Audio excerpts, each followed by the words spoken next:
दोस्तों welcome back to the cyber वाला YouTube channel और स्वागत है आपका आज के नए वीडियो में। तो आज के वीडियो में हम बात करने वाले हैं एसबीआई बैंक के एक फॉर्म के बारे में, जिसने अभी हाल ही में जूनियर एसोसिएट के लिए वैकेंसी जारी की है। तो आज की वीडियो में हम इसी फॉर्म के बारे में बात करेंगे और जो लोग इस फॉर्म को अप्लाई करना चाहते हैं वो इस वीडियो को एंड तक ज़रूर देखिएगा, ताकि आप कोई भी स्टेप मिस ना करें। क्योंकि अगर आप SC ST या PH कैंडिडेट हैं तो आपके लिए यह फॉर्म बिल्कुल फ्री है और इस फॉर्म को अप्लाई करने के लिए बस एक बैचलर डिग्री की आपको ज़रूरत पड़ेगी। तो इस वीडियो में स्टेप बाय स्टेप सारी चीज़ें हम डिस्कस करेंगे, इसके एप्लीकेशन डेट से लेके इसके प्रिंट तक। तो बन जाइए इस वीडियो पे और चलिए बिना देरी के वीडियो को स्टार्ट करते हैं। तो सबसे पहले हम बात कर लें इसके एप्लीकेशन डेट्स की। तो इसका जो फॉर्म है वो 6 अगस्त को स्टार्ट हो गया है और इसकी जो लास्ट डेट है वो 26 अगस्त को आपको देखने को मिलेगी। अब बात कर लेंगे इसकी एग्ज़ाम डेट की, तो ये आपको सितंबर 2025 में इसका एग्ज़ाम हो जाएगा। अब बात कर ले इसके एप्लीकेशन फ़ी की, तो अगर आप जनरल OBC या EWS कैंडिडेट हैं तो आपको 750 रुपये पेमेंट करने पड़ेंगे। बाकी जैसा कि मैंने वीडियो को स्टार्टिंग में बताया, अगर आप SC ST या PH कैंडिडेट हैं तो आपको 1 भी रुपये पेमेंट इसमें नहीं करना है। अब बात कर ले एज लिमिट की कौन कौन इसको अप्लाई कर सकता है। तो अगर आप 20 से 28 साल के बीच में हैं तो आप इस फॉर्म को अप्लाई कर सकते हैं। उसके बाद अगर बात कर ले एलिजिबिलिटी क्राइटेरिया की, तो अगर आपके पास एक बैचलर डिग्री है किसी भी स्ट्रीम में तो आप इस फॉर्म को अप्लाई कर सकते हैं। और टोटल पोस्टों की वैकेंसी 5180 है, जो कि आप स्क्रीन पर आप देख पा रहे हैं। तो चलिए अब देख लेते हैं कैसे हम इस फॉर्म को अप्लाई करेंगे स्टेप बाय स्टेप। तो डिस्क्रिप्शन बॉक्स में आपको इस फॉर्म की लिंक मिल जाएगी, आपको उस पर क्लिक करना है और आप इसके मेन वेबसाइट पर रीडायरेक्ट हो जाएंगे। तो आपको इसका मेन वेबसाइट कुछ इस प्रकार से आपको दिख रहा होगा। अब यहाँ पर आपको बगल में आपको 2 ऑप्शन दिख रहे होंगे, पहला है लॉगिन का, दूसरा है click here for new registration का। तो आपको इस न्यू रजिस्ट्रेशन वाले बटन पे आप क्लिक करेंगे।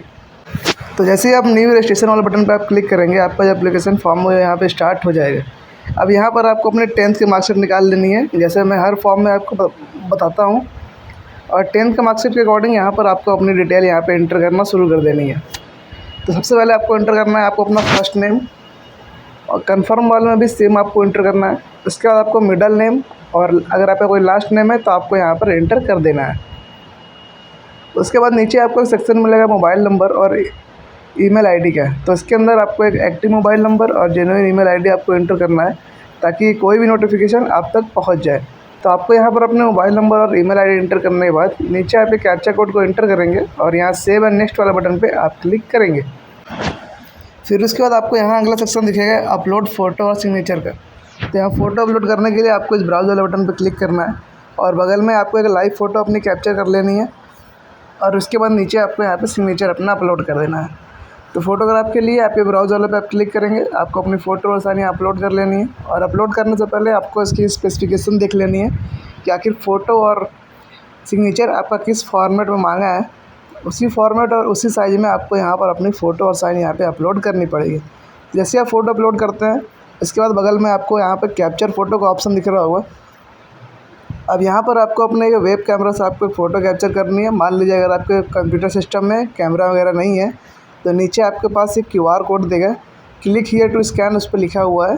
उसको आप स्कैन करके आप फ़ोन से अपनी फ़ोटो यहाँ पर अपलोड कर सकते हैं, जैसे कि आप साइड में स्क्रीन पर आप देख पा रहे होंगे।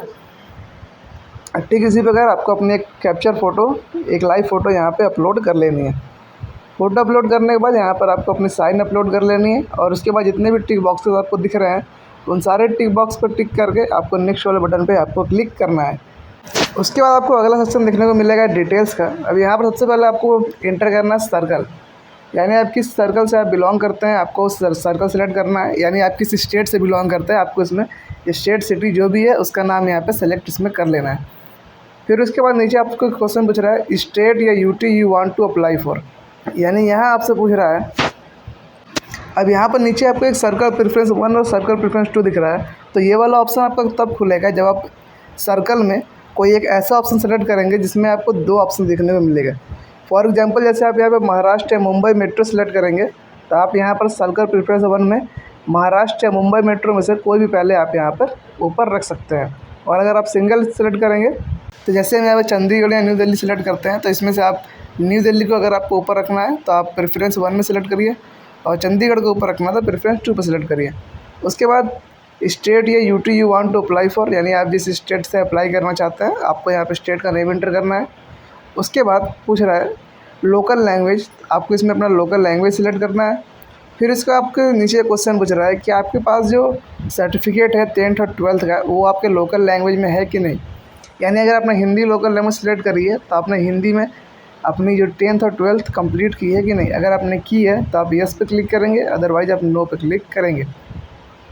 फिर उसके बाद नीचे आपको कैटेगरी का सेक्शन दिखेगा। अब इसके अंदर आप जनरल हैं, EWS, OBC, SC, ST, आप जिस कैटेगरी से बिलोंग करते हैं आपको कैटेगरी यहाँ पर सेलेक्ट कर लेना है। और सब कास्ट में आपको अपने कास्ट का नाम लिखना है जो कि आपके कास्ट सर्टिफिकेट पे आपको देखने को मिल जाएगी। फिर उसके बाद नीचे आपसे पूछ रहा है are you trained of SBI, यानी क्या आपने इससे पहले SBI में आपने अप्रेंटिसशिप की है। अगर आपने की है तो आप ये सिलेक्ट करेंगे और डिटेल डालेंगे, अदरवाइज़ आप नो वाले बटन पे आप यहाँ पे क्लिक करेंगे। उसके बाद नीचे आपसे पूछ रहा है अगर आपके पास कोई बेंचमार्क डिसेबिलिटी है 40% एबव या 40% की, तो आप यस पे क्लिक करके डिटेल पूरी एंटर करेंगे, अदरवाइज आप नो वाले बटन पे आप क्लिक करेंगे। फिर इसके बाद आपसे पूछ रहा है are you suffering from cerebral palsy and your writing speed is affected, whether your handwriting is affected, तो इन सब में आपको नो एंटर करना है। जैसे कि आप नीचे देख सकते हैं इन सारे ऑप्शन में आपको नो सेलेक्ट करना है। उसका आपसे पूछ रहा है are you person specific disability, तो डिसेबिलिटी वाले सेक्शन में अगर आपको डिसेबिलिटी नहीं है तो कोई भी सेक्शन हो आपको उसमें नो सेलेक्ट कर देना है। उसके बाद नीचे आपको यहाँ पर रिलीजन सेलेक्ट करना है, आप जिस रिलीजन से आप बिलोंग करते हैं। उसके बाद नीचे आपसे पूछ रहा है अगर आप माइनॉरिटी कम्युनिटी से बिलोंग करते हैं तो आप यस पे क्लिक करेंगे, अदरवाइज आप नो पे क्लिक करेंगे। उसके बाद आपका जो नेशनैलिटी का सेक्शन है पहले से भरा हुआ आपको दिखेगा। उसके बाद नीचे आपसे पूछ रहा है कि आप डाइवोर्स्ड वुमेन या सेपरेटेड फ्रॉम हस्बैंड है। अगर ऐसा है तो आप यस पे करिए, अदरवाइज आप नो पे क्लिक करेंगे। उसके बाद अगर आप एक्स सर्विसमैन है तो आप यस पे क्लिक करिए, अदरवाइज आप नो पे क्लिक करेंगे। अगर आप डिसेबल्ड एक्स सर्विसमैन है तो आप यस पे क्लिक करेंगे, अदरवाइज आप नो पे क्लिक करेंगे। यस पे क्लिक करेंगे तो आपको डिटेल इंटर करनी पड़ेगी, अदरवाइज़ कोई दिक्कत नहीं है। उसके बाद आपसे पूछ रहा है are you dependent of service skilled man in action, तो इस वाले सेक्शन पे भी आपको नो क्लिक कर देना है। उसके बाद नीचे आपको अगला सेक्शन देखने को मिल रहा है कि are you already working in SBI in the clerical cadre, इसका मतलब है कि आप SBI में काम कर रहे हैं एज ए क्लर्क, तो आप यस पे क्लिक करके डिटेल डालेंगे, अदरवाइज आप नो पे क्लिक करेंगे।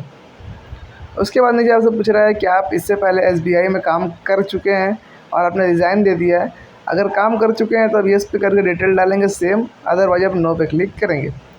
उसको आपसे पूछ रहा है कि आपके ऊपर कोई केस वगैरह फाइल किया गया है सिविल रिपोर्ट के वगैरह के अकॉर्डिंग, तो आप यस पे करके डिटेल डालेंगे यहाँ, और अदरवाइज आप इस सेक्शन को भी नो पे क्लिक करेंगे। उसके बाद आपसे पूछ रहा है आर देयर एडवर्स रिपोर्ट, यानी आपके अगर कोई डिसिप्लिन वगैरह को लेकर अगर आपका कोई वर्स बिहेवियर रहा है तो आपकी डिटेल एंटर करनी पड़ेगी, अदरवाइज आप नो पे क्लिक करेंगे। उसके बाद आपको यहाँ पे सेंटर सेलेक्ट करना है अपने प्रीलिमिनरी एग्ज़ाम के लिए, तो आप यहाँ पे क्लिक करेंगे। सबसे पहले आपको स्टेट सेलेक्ट करना है, उसके बाद आपको यहाँ पे सेंटर का प्रेफरेंस आपको दे देना है यहाँ पे।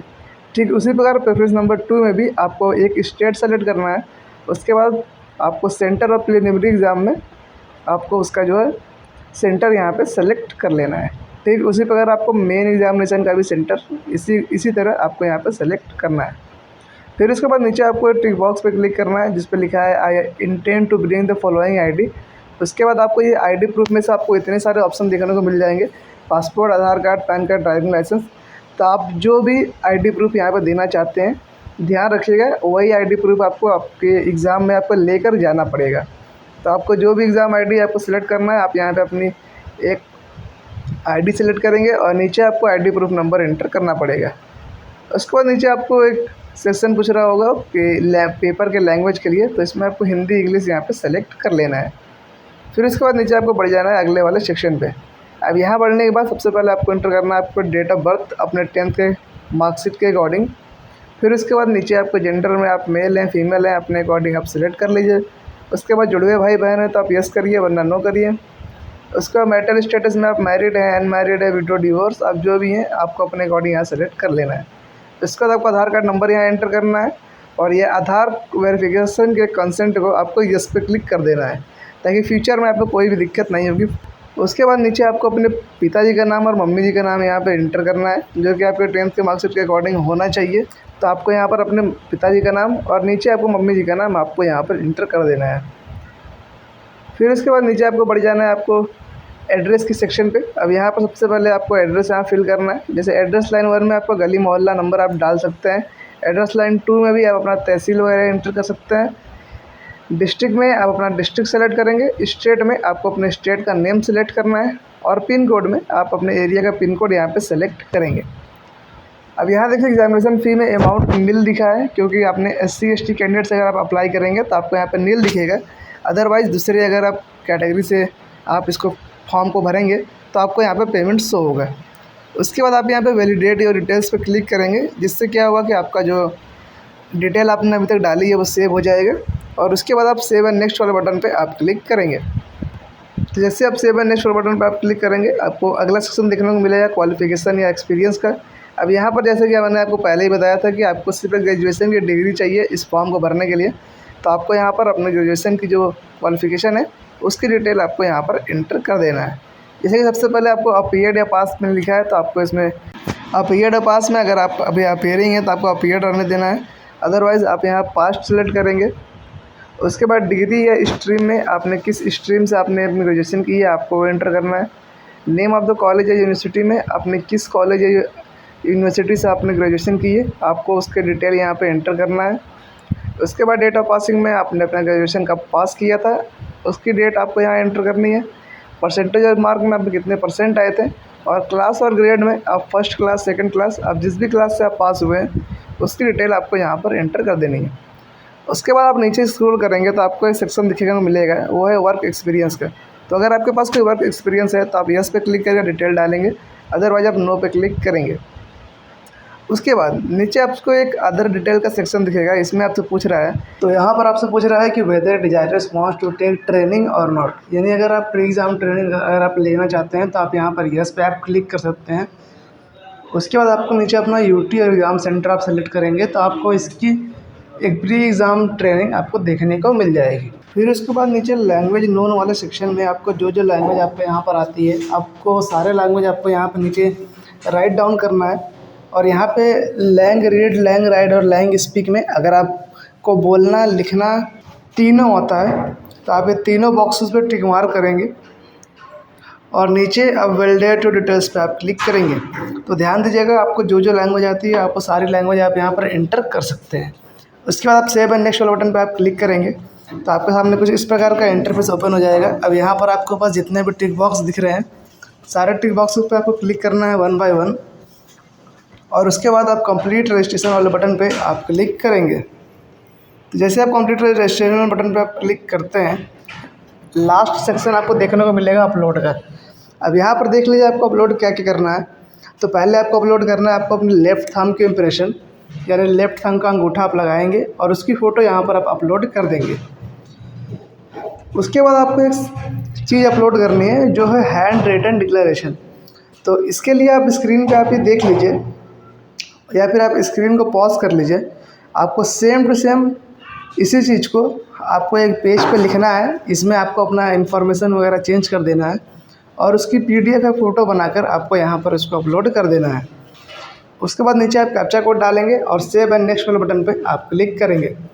जैसे आप सेव एंड नेक्स्ट वाले बटन पे आप क्लिक करेंगे आपका जो फॉर्म है वो कंप्लीट हो चुका है। जैसे आप सेव एंड नेक्स्ट वाले बटन पे आप क्लिक करेंगे आपका जो फॉर्म है वो कंप्लीट हो चुका है। अब यहाँ पर आप इसका एप्लीकेशन का प्रिंट आउट ले सकते हैं। तो आई होप आपको वीडियो समझ में आ गई होगी अच्छे से। अगर कोई भी दिक्कत होता है तो आप कमेंट बॉक्स में अपने डाउट पूछ सकते हैं, मैं वहाँ आपकी हेल्प कर दूँगा।